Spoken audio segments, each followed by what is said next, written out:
یہ قربانی کا وقت آیا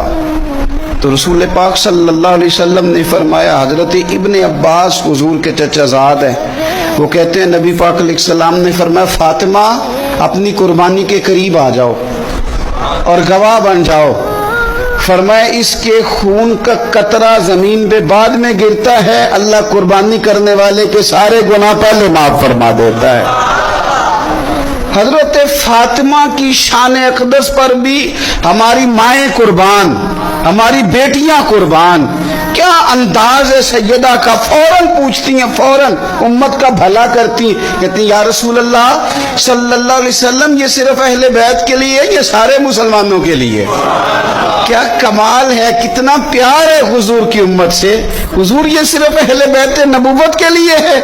نبی پاک نے فرمایا نہیں فاطمہ یہ ساری امت کے لیے فضیلت ہے کہ قربانی کرنے والے کے جانور کا خون کا قطرہ بعد میں زمین پہ گرتا ہے، اللہ سارے گناہوں کو پہلے معاف کر دیتا ہے۔